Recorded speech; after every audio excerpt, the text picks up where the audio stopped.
Good day, one and all, friends and foes. You know who you are. I'm Cal, and you're listening to Missing Links Movie Podcast, your weekly reel of the latest in film news.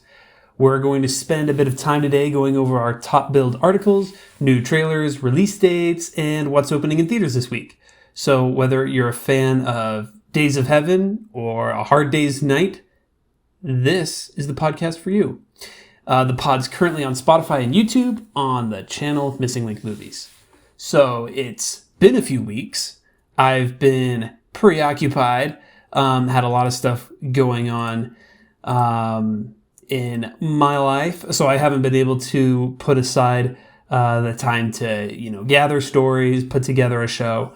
But I'm back. Things are settling down a bit. And I'm excited to, be back in the chair, talking to myself, completely stream of consciousness, no editing necessary or required with this. I'm just going off the cuff with what we've got to discuss. So without further ado, let's just jump in and introduce our top billed stories this week, starting with the box office report. There's a lot of stuff, you need to catch up, a lot of news over the last couple weeks, I guess. But backing up before we go into the top billed stories, I decided, let's just start from, this last week rather than trying to collect the biggest stories from the last 3 or 4 weeks. I haven't been able to do an episode. However, the grab bag section, I will talk a little bit about the Oscar nominations. Because I feel like that is pretty, something I want to talk about. But since that was a couple weeks ago, it's not necessarily in the top billed stories, but we'll talk about it during the grab bag section. All right, so back to it. The box office report. So last weekend, nothing, let's see how to phrase this. So nothing opened last weekend that opened in the top 10. So we had Mean Girls, the new Mean Girls musical, at number 1, The Beekeeper at 2, Wonka at 3, Migration at 4, Anyone But You at 5, Poor Things at 6, Aquaman and the Lost Kingdom at 7, Godzilla Minus 1 at 8, American Fiction at 9, and Night Swim at 10. So I am... it's awesome that Godzilla Minus 1 is still in the top 10. Originally that was only going to have a distribution period of a week or two in the States, but because it's just been so successful, they've continually been extending its run in the box office. So it's awesome to see. Poor Things, I'm actually surprised to see at number 6. Especially, it's a more niche kind of movie. It's up for a lot of Oscar nominations, but I'm kind of surprised that enough people are seeing it for it to be in the top 10. Especially because it's been out for, according to this, 8 weeks now. And so for a film as interesting and unique as Poor Things to be in the top 10 for 8 weeks is really impressive. For sure. American Fiction as well, that's cool that's in the top 10. Have Migration, the Soul animated movie, that's kind of a big deal right now. The biggest, I should say, just the biggest animation film of note right now in the top 10. But Kung Fu Panda 4 is coming out relatively soon. You have the Disney Pixar movies. I'm not sure which... they said they would put Turning Red, Luca, and Soul in theaters over the beginning of this year. I'm not sure which one's in theaters right now, but it doesn't look like it's successful enough to, be anywhere in the top 10 or even the top 20. I can't even, I'm scrolling down looking for it, looking for any of those, but I am not seeing them. Napoleon is kind of shocking. Napoleon's all the way at number, 37. And it's been distributed for 10 weeks now. Pretty crazy. How fast that dropped off. Anyways, all right, so that's the box office report. Let's get on to some stories. First of which comes from Variety's Jordan Moreau. Avatar VFX artists vote to unionize with Yahtzee. A group of visual effects artists who work on Disney's CGI-heavy Avatar films have voted to unionize with the International Alliance of Theatrical Stage Employees. It marks the first time a group of vendor-side VFX artists have won union representation through an official National Labor Relations Board vote. These VFX workers are employed by a subsidiary of Walt Disney Studios and work on the Avatar films through the Lightstorm Entertainment production company. The news comes after a few months after workers at Marvel Studios and Walt Disney Pictures voted to unionize with Yahtzee last fall. While positions like production designers, art directors, camera operators, editors, hair and makeup artists, and many more positions have been represented by Yahtzee across film and TV, VFX workers historically have not. The Avatar news marks the third VFX union with Yahtzee in the past 5 months. So I just thought this was good to throw in because there is, it's just like sort of a growing movement to have to unionize these VFX workers. It's that element of filmmaking has been around for a while now. Relatively new compared to the literal original positions of filmmaking, but it's cool to see that they're making strides, because for the longest time, the VFX section of the film industry has been notably, underpaid, overworked, definitely getting the shaft when it comes to rushing projects, especially big budget ones like that studios like Disney are putting out. Avatar definitely was not rushed, considering it took 100 years to come out. But regardless, it's good to see, and I imagine we'll continue seeing stuff like that. More VFX artists unionize. So cool. Next story comes from Deadline's Mike Fleming Jr. Brad Pitt reuniting with Quentin Tarantino in final film, The Movie Critic. Let's see. Quentin Tarantino will be reuniting for the third time with Brad Pitt in the director's final film, The Movie Critic. Unclear if Pitt will play the title character, but Mike Fleming Jr., that is, think he is. Last time out, Pitt won the Best Supporting Actor Oscar for 2019's Once Upon a Time in Hollywood, and he also starred for Tarantino in Inglourious Basterds. So not much beyond that. The Movie Critic, there's not much we know about Tarantino's 10th and final film.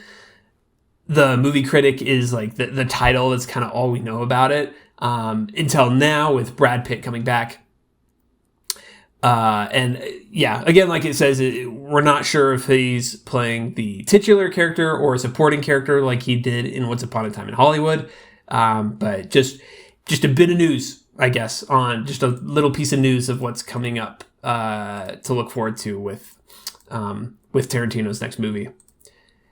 And so moving on, we've got Deadline's Anthony D'Alessandro reporting Tim Burton to direct Gillian Flynn scripted reimagining of Attack of the 50-Foot Woman for Warner Bros.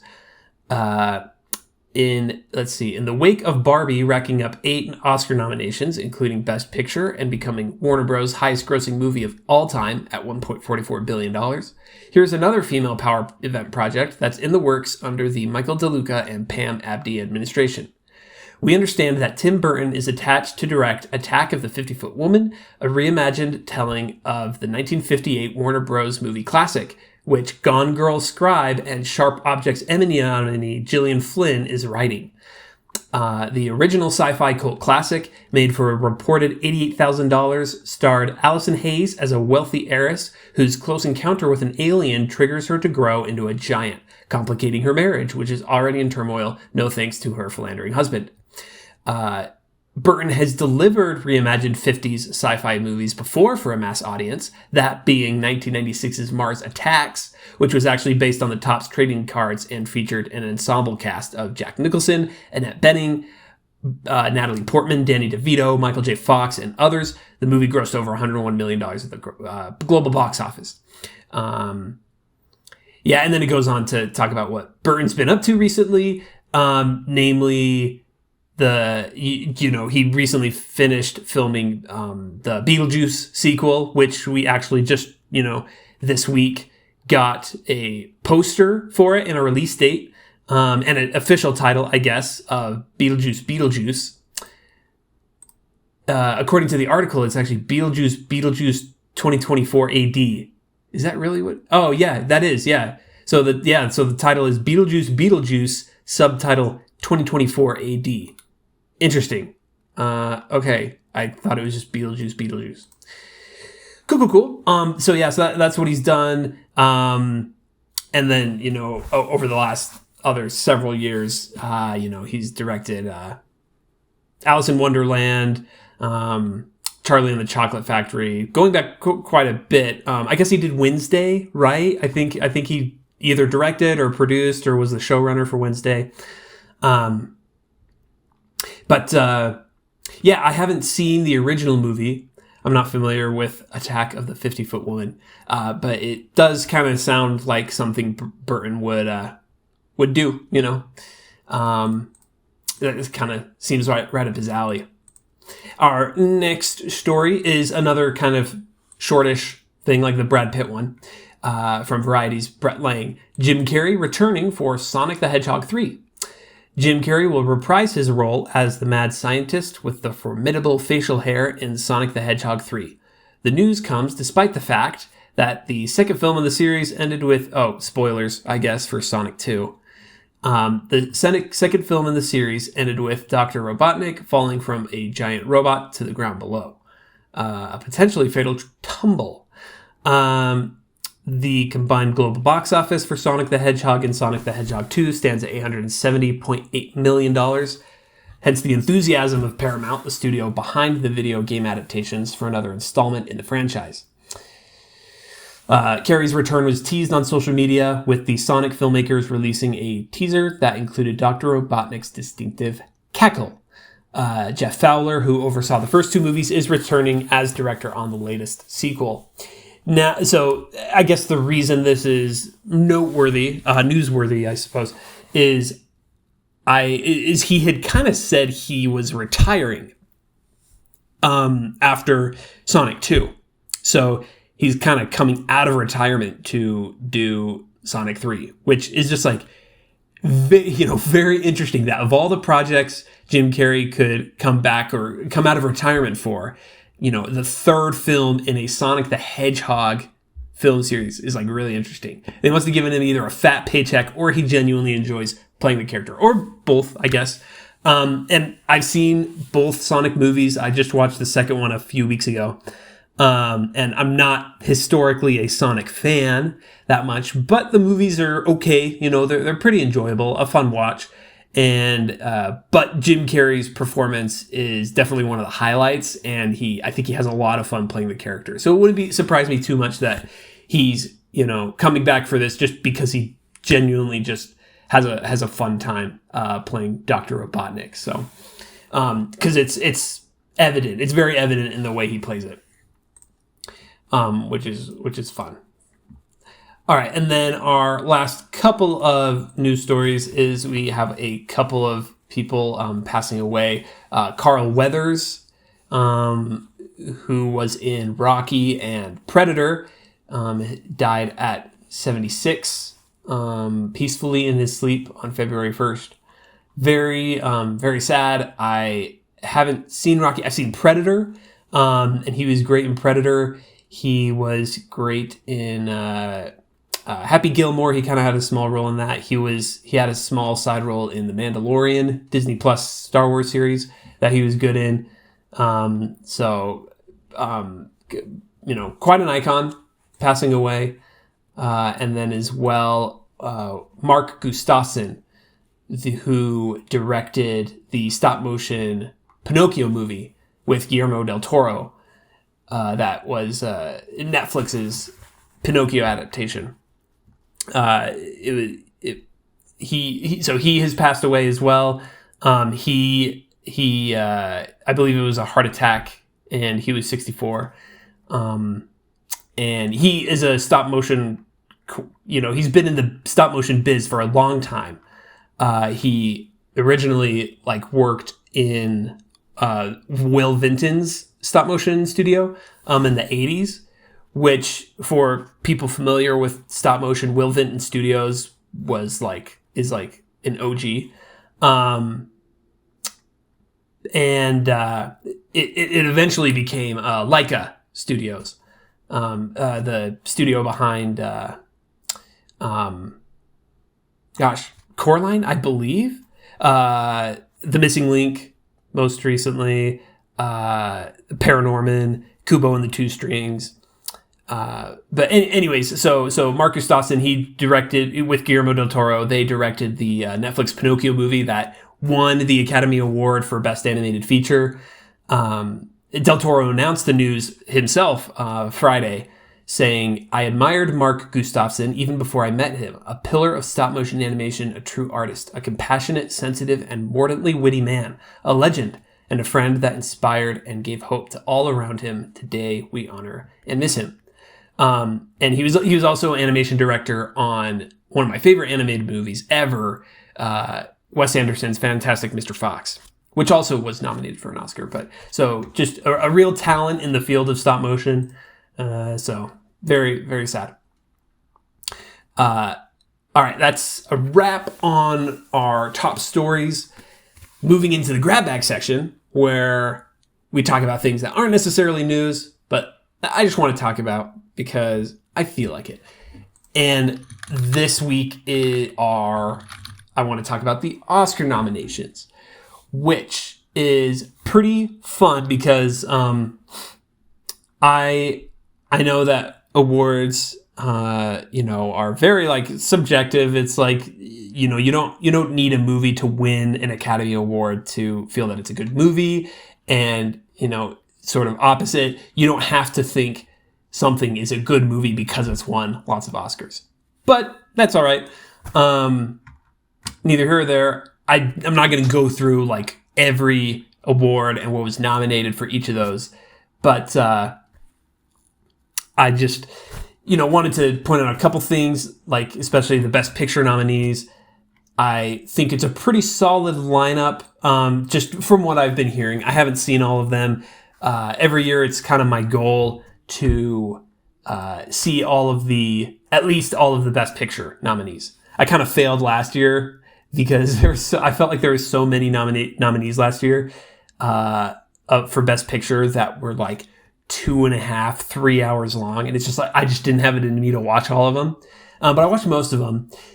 This year, at this point, I think I've seen about half of the nominations, and I've still got the other half to see. Barbie, I'm pretty surprised, took a nomination for Best Picture. Great movie. Loved the movie, but it definitely just seems like a more of a blockbustery kind of movie than I feel the Academy would normally look at to award. But we have Oppenheimer. Oppenheimer was nominated for quite a few things, which is very cool because Christopher Nolan has come out with a lot of fantastic movies, but he doesn't normally sort of they're kind of more blockbustery. They're very well made, but they don't normally get a lot of attention at the Academy Awards unless it's for maybe Best Score or best visual effects or best editing. They've gotten some scattered nominations here and there, but Oppenheimer is totally blowing the lid off the Academy Awards this year with everything it's nominated for. And I think it's likely that it'll win a few as well. I think it's a very strong contender for Best Picture. I think it's almost a given that Cillian Murphy will win Best Actor. I think Robert Downey Jr. is a very strong contender for Best Actor in a Supporting Role. pretty strong contender for best writing. So yeah, I think it's pretty cool to see a film of Christopher Nolan's get so much attention at the Academy Awards. Personally, it's not my favorite. It's far from my favorite Christopher Nolan movie. There's quite a few that I like more, but that's nothing to say about the filmmaking, quality. It's just personal preference. I like Christopher Nolan's more sci-fi, conceptually out there films like Inception, The Prestige, Interstellar. I like those a lot more. But that being said, Oppenheimer is probably the best biopic I've ever seen. Because it's hard for me to really get involved and engaged in a film just about a real person, because it's so hard to structure a person's life in a 3-act fashion. But I think Christopher Nolan's nonlinear style, cutting back and forth, the way he has his movies edited, I think just fits a biopic perfectly. And the subject matter of Oppenheimer, with the atomic bomb, but more so the focus on the man Oppenheimer. I just think Christopher Nolan's style is great for a biopic. It did keep me interested, for sure, more than I think any other biopic has. So I think he's well suited for that kind of movie, despite the fact that personally I prefer the more sci-fi stuff he's done. Something I'm really excited about is Paul Giamatti being nominated for Best Actor in a Leading Role. I would love if he won it. But Cillian Murphy did a really great job in Oppenheimer. But Paul Giamatti is just a personal favorite actor of mine. I will see almost anything he's in. Just like I just love that he's getting his flowers, at least for being nominated. Austin. I mean, he's now an Oscar nominated, Best Actor, which is awesome. American Fiction, I'm really looking forward to seeing. That was nominated for quite a few things. Killers of the Flower Moon was nominated for several things, and that was really good. Super long movie, but very worth it. I thought it was great. Poor Things is the most recent Best Picture nominee I've seen, and it was nominated for a few other awards as well.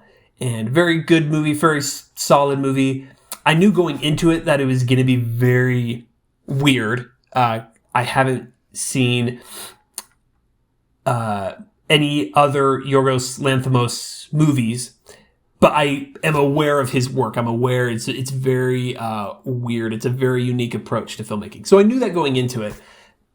However, there was, I guess, it didn't click with me 100%. It was very well made, and just based on the performances and production design, I would give it a very positive rating. But just the subject matter, the story wasn't quite to my taste. I thought it was a little long, but as for snubs, what do I think was snubbed?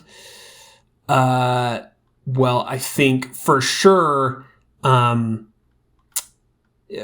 first thing that comes to mind is Daniel Pemberton, the composer for Spider-Man Across the Spider-Verse, was not nominated for Best Original Score. And that is just an absolute joke.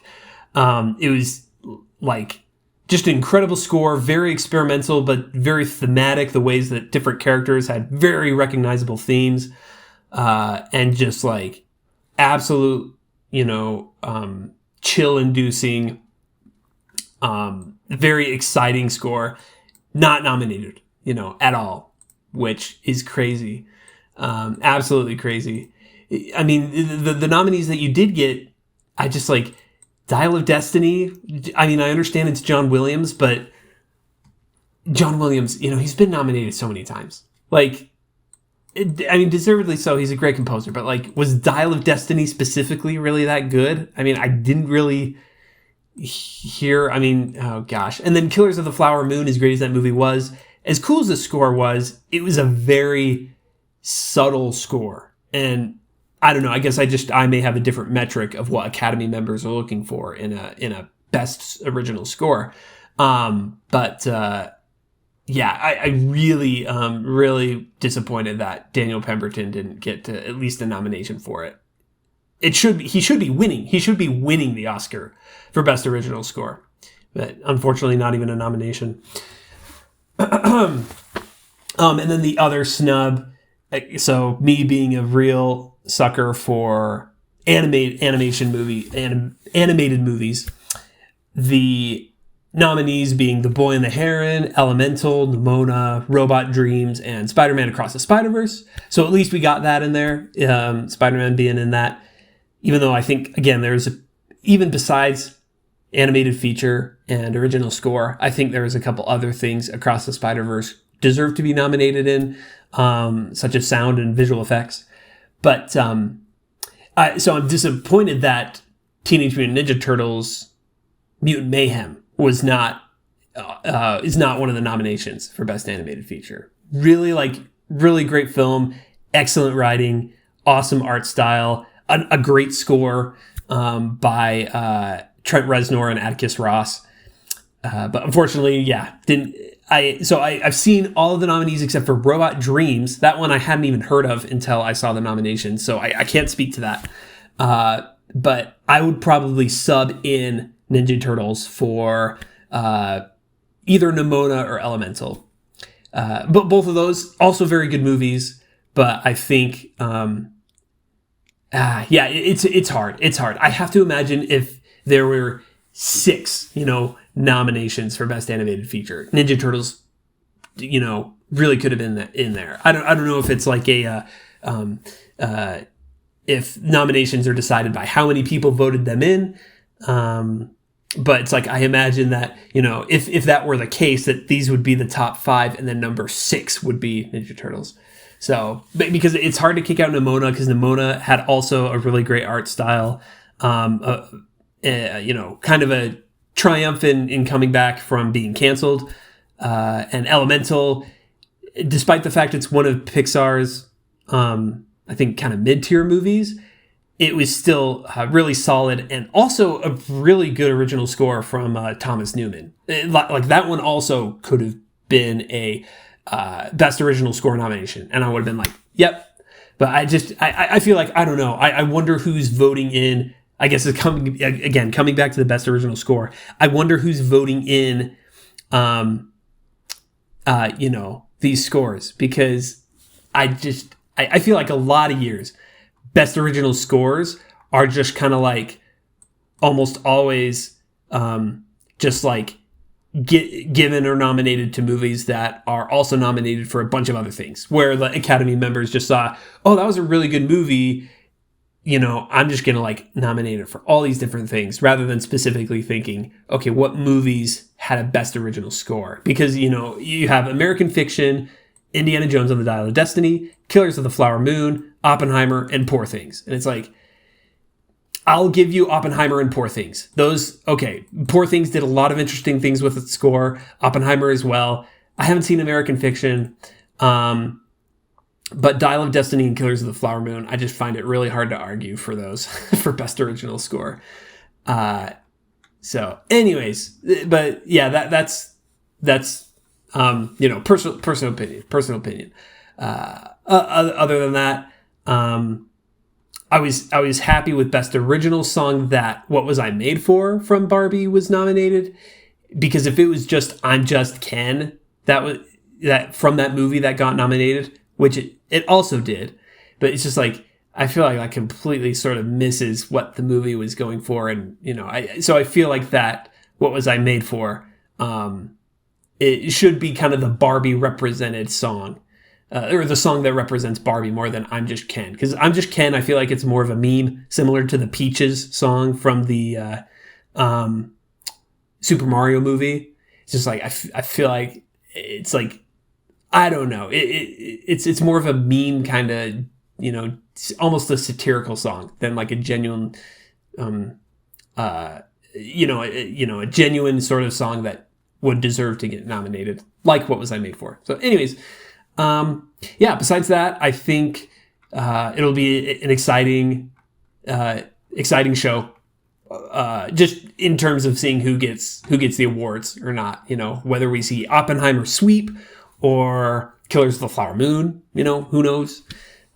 Whether we see Paul Giamatti, the GOAT, win an Oscar. I think it'll be interesting to see. So the Oscars is airing. Let's see. The Oscars are on March 10th. March 10th, with Jimmy Kimmel set to return for the fourth time as host. All right. And it'll air at a new earlier time of 4 p.m. to 7:30 p.m. Pacific time, 7 p.m. to 10:30 p.m. Eastern time. Yeah, I think that is a couple hours earlier. Maybe 1 hour, 1 or 2 hours earlier. So yeah, looking forward to that. All right, new trailers and release dates. Quite a few. First of which is Monkey Man. So this is a movie that is I think written, directed, and starring Dev Patel. Very talented actor. I think he's great. I watched the trailer. It seems to be sort of an action crime thriller with like a little like sort of vigilante crime fighting sort of a thing. But it looks really cool. Like it just looks very action packed and very stylish, it looks cool. That's coming out April 5th. Ricky Stenicki, a new comedy starring John Cena and Zac Efron, is coming March 7th. I'm not one for adult comedies normally, but this one seemed to have a very an interesting premise. It's about three friends who for years have had this made up friend named Ricky Stenicki, who they use as an excuse to, get away from their family responsibilities. It looks like is if they want to avoid, some sort of awkward family reunion or something like that, they say, oh, Ricky Stenicki's, got cancer or whatever. But it's this totally made up friend. But then it comes back and they realize that that people are onto their family and friends are onto them. And so they go and hire John Cena, who's playing like this actor at like a strip club or something, to pretend to be their friend Ricky Stenicki. So I think John Cena is just a very funny comedic actor. That's the only reason I'm even a little interested in this. I don't know if I'll end up seeing it, but yeah. Despicable Me 4, new trailer for that. That movie's coming out July 3rd. The Ministry of Ungentlemanly Warfare, a new movie from Guy Ritchie, who did, I think most recently he did The Man from U.N.C.L.E., but he also did the Robert Downey Jr. Sherlock Holmes movies. He did the Aladdin live action remake for Disney. But The Ministry of Ungentlemanly Warfare, it looks really interesting, really fun. Stars Henry Cavill. I think based on a true story about a group of people that are hired to, I don't know, do an undercover mission to go kill some Nazis or something like that. That's coming out April 19th. And then Sonic 3 just had an official trailer or official title. Just Sonic the Hedgehog 3. Cool. Coming out December 20th. And then not a new trailer, but just, as I mentioned earlier, just a poster and official title reveal and release date. The Beetlejuice sequel, Beetlejuice 2024 AD, coming out September 6th. And then, yeah, so that's what I got for that. And then opening this weekend, really kind of only things of note are Argyle, the new movie from Matthew Vaughn. It's so funny. So I don't know if you plan on seeing this, so light spoilers, but Henry Cavill has top billing in this movie as if it's starring him. But spoilers, from what I hear, he's barely in the movie.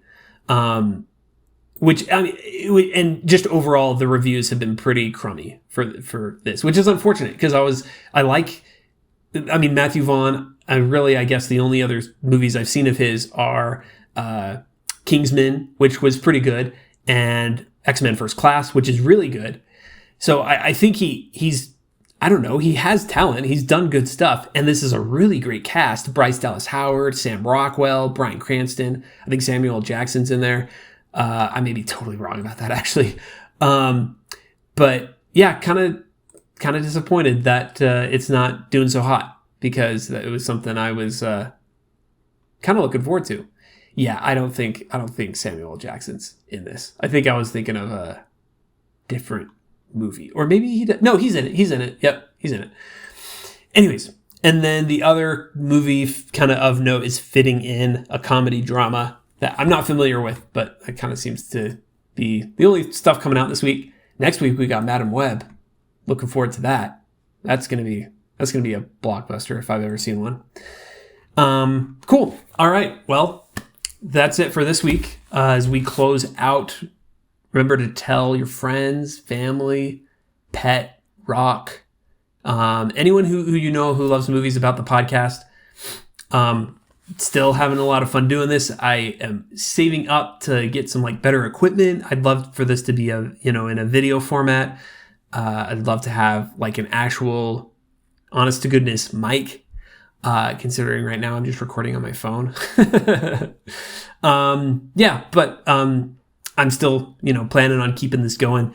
And if you know anyone who, would be interested in just, some casual listening to, the latest in movie news, let them know. Thanks for watching, or thanks for listening. And I guess we'll now return you to your regularly scheduled life. Bye-bye.